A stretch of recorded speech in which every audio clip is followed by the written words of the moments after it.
जब बात आती है शॉर्ट टर्म में ज़्यादा पैसे कमाने की, जल्दी अमीर बनने की, तो सिर्फ एक ही नाम निकल के आता है, स्टॉक मार्केट, शेयर मार्केट। अगर आप शेयर मार्केट में पैसे लगाओगे तो रातों रात अमीर बन सकते हो, इतना ज़्यादा पैसा कमा सकते हो जो आपने कभी सोचा भी नहीं था। ये चीज़ सही भी है और गलत भी है।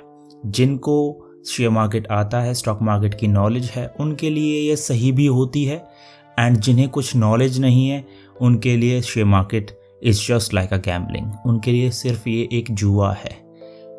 इसी चीज़ के चलते आज मैं आपको एक स्टोरी बताने वाला हूँ जो कि एक रियल स्टोरी है, एक रिटेल शॉप ओनर की जो अच्छी खासी अर्निंग करता था अपनी शॉप से, and now he lost around 40 lakh rupees in this market. कैसे, उसके ऊपर हम बात करेंगे। ही कॉन्टेक्टेड मी थ्रू व्हाट्सएप। मैंने उससे पूछा कि कैसे ये सब हुआ, तो उसने बोला कि ये स्टार्ट तब हुआ लॉकडाउन में, जब मेरी रिटेल शॉप थोड़ा सा कम चलने लगी थी और अर्निंग्स थोड़ी कम होती थी। तभी एक मेरे फ्रेंड ने आके मुझे सजेस्ट किया कि यार मैं तो ऑनलाइन ट्रेडिंग करके, ऑनलाइन स्टॉक्स खरीद के अच्छे खासे 1000-2000 रुपये डेली का बना लेता हूँ, तुम भी ये स्टार्ट कर सकते हो। तो जब बात आती है पैसे की, घर बैठ के पैसे कमाना, ईजी मनी, ऑनलाइन बैठ के पैसे आप इजीली कमा सकते हो, तो हर किसी के मन में एक लालच तो आ ही जाता है कि क्यों ना मैं भी ये चीज़ स्टार्ट करके देखूं जो मेरे फ्रेंड ने की है। क्योंकि वो फ्रेंड जो होते हैं वो इतनी कॉन्फिडेंटली बताते हैं कि यार अगर ये कर सकता तो मैं क्यों नहीं कर सकता। करेक्ट। तो वहीं से एक अर्ज आती है अंदर से कि यार क्यों नहीं मैं भी एक छोटा सा रिस्क लेके ट्राई कर लेता हूँ। जाएगा तो थोड़ा बहुत पैसा जाएगा, लेकिन ट्राई तो बनता है। तो वहाँ से उसने स्टार्ट किया कि चलो ठीक है, 40 से 50 हज़ार रुपये में डाल के एक बार देख लेता हूँ, अगर लॉस होता है तो निकल जाऊँगा। लेकिन स्टार्टिंग में एक बिगिनर्स लक कह लो या कुछ भी कह लो, उसके चलते उसे अच्छा खासा 10 से 20 हज़ार रुपये का प्रॉफिट हो गया, वो भी ऑप्शंस में, क्योंकि उसका दोस्त जो करता था वो ऑप्शंस में ही करता था। एंड जैसे जैसे उसको प्रॉफिट होता गया उसने और ज़्यादा अमाउंट उसमें इन्वेस्ट करना स्टार्ट कर दिया, और ज़्यादा अमाउंट डीमैट अकाउंट में डाल दिया। तो अराउंड 3 से 4 लाख रुपए उसने अपने अकाउंट में डाल दिए। एंड वो मोस्टली ओवरनाइट पोजीशंस लेके जाते थे। एंड जैसे ही कॉल या बैंक निफ्टी अप खुलता था, कॉल बहुत ज़्यादा बढ़ जाता था। ठीक है, तो वो कॉल या पुट में ही डील करते थे, वो भी ओवरनाइट। जो आपकी वीकली एक्सपायरीज होती हैं उन्हें ओवरनाइट होल्ड करके जाते थे। तो one day he took lots of like very large position, बहुत ज़्यादा क्वांटिटी उसने ले ली, अराउंड 900 या 1800 कुछ क्वांटिटी ले ली। एंड जो 200-250 का प्रीमियम वो लेके गया था, वो ओपन ही उसका 80-90 रुपीज़ पे हुआ। जो उसने सोचा था कि ये 250 का 300 होगा, 400 होगा, वो किसी भी दिन गैप डाउन की वजह से नीचे खुल गया।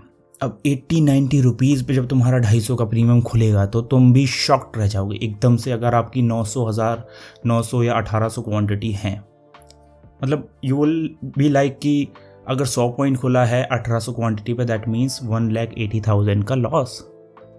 एंड वो भी शॉक्ड रह गया कि ऐसे कैसे हो गया। Then he added more quantities in that call. Why? Because जैसे हम स्टॉक्स में करते हैं, स्टॉक्स में क्या होता है कि मोमेंटम उतनी नहीं होती, 2-3% ही ज़्यादा से ज़्यादा स्टॉक्स बढ़ते हैं दिन में, या अगर गैप डाउन गैप अप भी हो रहा है तो 2-3% ही होगा। एकदम से 20% 10% नहीं गिरते इतनी आसानी से। तो जैसे हम स्टॉक्स में एवरेजिंग कर लेते कि चलो 200 का 190 हो गया, 180 हो गया, तो हम और ख़रीद लेते हैं, फ्यूचर में बढ़ेगा ही। उसी माइंडसेट से उसने और ज़्यादा क्वांटिटी उसमें ऐड करनी स्टार्ट कर दी, और ज़्यादा फंड ऐड कर दिया। तो उस पर्टिकुलर डे पे वो ऑलमोस्ट 10 या 20 रुपये पे ख़त्म हुआ कॉल, बिकॉज़ एक्सपायरी बहुत नज़दीक आ चुकी थी। एंड वो बुक करने के मन में नहीं था, फिर भी उसे 9-10 रुपये पे कहीं बुक करना पड़ा, एंड जिसकी वजह से उसे almost 3-4 lakh, I don't know कितना हुआ, पर बहुत ज़्यादा लॉस हो गया एक ही दिन में, 3 से 4 लाख का लॉस, जो कि उसकी उम्मीद भी नहीं थी, जो उसने सोचा ही नहीं था। लाइक ऑलमोस्ट जो उसके डीमैट अकाउंट में पड़ा हुआ था सब कुछ गया एक ही दिन में। Can you imagine that? लेकिन अगर स्टॉक्स में वही चीज़ वो इन्वेस्ट करता तो स्टॉक्स ज़ीरो नहीं होते इतनी आसानी से। अगर कोई भी बैड न्यूज़ होती है तो 5 से 10% गिर जाते हैं, लेकिन ज़ीरो नहीं हो सकता स्टॉक। ठीक है, लेकिन ऑप्शंस तो एक्सपायरी में बहुत जल्दी ज़ीरो हो जाते हैं अगर आपके अगेंस्ट चलता है तो। अब मैंने उसे पूछा कि ऐसा क्यों हुआ, मतलब क्या रीज़न था। कहता है कि यार एक्चुअली मुझे उस चीज़ की नॉलेज ही नहीं थी। जो मेरा फ्रेंड बोलता था, वो मुझे बताता कि ये ख़रीद लो, वो ख़रीद लो, मैं जस्ट उसमें पैसा इन्वेस्ट कर देता था। जैसे जैसे मेरा लालच बढ़ता गया मैंने क्वांटिटी ज़्यादा लेनी स्टार्ट कर दी। उसी रीज़न की वजह से वो एक दिन ज़्यादा उस क्वांटिटी में फंस गया एंड वो निकल नहीं पाया एंड एट द एंड उसका सारा पैसा गया। ठीक है, अब वहाँ से कहानी होती है स्टार्ट, वो एंड नहीं था। जब एक दिन में 3-4 लाख का लॉस आपको हो गया तो वो एंड होना चाहिए, क्योंकि आपको नॉलेज नहीं है। उसको नॉलेज ना होते हुए भी फिर वो और ज़्यादा उसमें घुस गया, अंदर ही अंदर जाने लग गया, बहुत ज़्यादा थोड़ा सा वीडियोस भी देखने लग गया यूट्यूब पे, किस तरीके से पैसे कमाते हैं, कैसे एनालिसिस करते हैं, ये सारी चीज़ें कैसे देखते हैं। तो ये करते करते करते करते वो कभी कमोडिटीज़ में गया, कभी किसी चीज़ में गया, कभी स्टॉक्स में करा, लेकिन मोस्ट ऑफ द टाइम उसका जो लॉस हुआ है वो ऑप्शंस में ही हुआ है और बड़ी हैवी क्वांटिटी में हुआ है। तो ऐसा करते करते उसके 2.5 से 3 साल हो चुके हैं मार्केट में and he lost almost 40 lakh rupees. थोड़ा थोड़ा थोड़ा थोड़ा जाता रहा, आता रहा, जाता रहा, ऐसा चलते हुए उसका काफ़ी ज़्यादा लॉस हो गया। देन आई आस्क कि यार देखो, तुम स्टॉक मार्केट से पहले क्या करते थे? ही सेड कि मैं रिटेल शॉप अपने चलाता था, अच्छा खासा मेरा बिजनेस था एंड मैं अच्छा खासा उसमें अर्न कर रहा था, लेकिन थोड़ा सा अप्स एंड डाउन्स की वजह से मैंने ये स्टार्ट कर दिया। तो मैंने उससे पूछा कि यार क्या रिटेल शॉप में जो पैसा तुम कमाते थे वो 1-2 दिन में या 1 महीने में तुम इतना ज़्यादा कमाने लग गए थे? कहता कि नहीं, उसमें काफ़ी ज़्यादा मेहनत थी, उसमें मैं बहुत सालों से काम कर रहा था। ये मेरी डैड की शॉप थी, मैं उसे रन कर रहा था 5-6 साल से और मुझे काफ़ी अच्छा एक्सपीरियंस हो चुका था, इसलिए मैं अच्छा खासा कमा रहा था। सेम मैंने उसी को यही बोला कि ट्रेडिंग की विदाउट नॉलेज के चलते हुए आप ये चाहते हो कि पहले ही दिन से मार्केट आपको पैसा देने लगे बहुत ज़्यादा? Is that possible? No, that is why I told you every time कि treat this trading as a business. इस बिजनेस को, ट्रेडिंग को as a business kind of आप समझो, एज अ बिजनेस ट्रीट करो। क्यों? क्योंकि बिजनेस में आपके एक्सपेंस होते हैं, रेंट होता है, कॉस्ट होती है, मेक कॉस्ट होती है, ट्रांसपोर्टेशन कॉस्ट होती है, वाईफाई बिल, आपका लाइट का बिल, बहुत सारी चीज़ें होती हैं, वर्कर्स का एक्सपेंस, बहुत सारी चीज़ें एक्सपेंस में जाती हैं।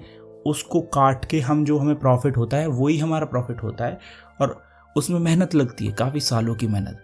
सेम ट्रेडिंग में लगती है, आपका ब्रोकरेज जाता है, कमीशन जाता है, STT जाता है, एनुअल मेंटेनेंस चार्ज जाता है आपके डीमैट अकाउंट का एंड समटाइम्स लॉस भी होते हैं बड़े बड़े, वो भी एज अ एक्सपेंस हमें कंसीडर करने चाहिए।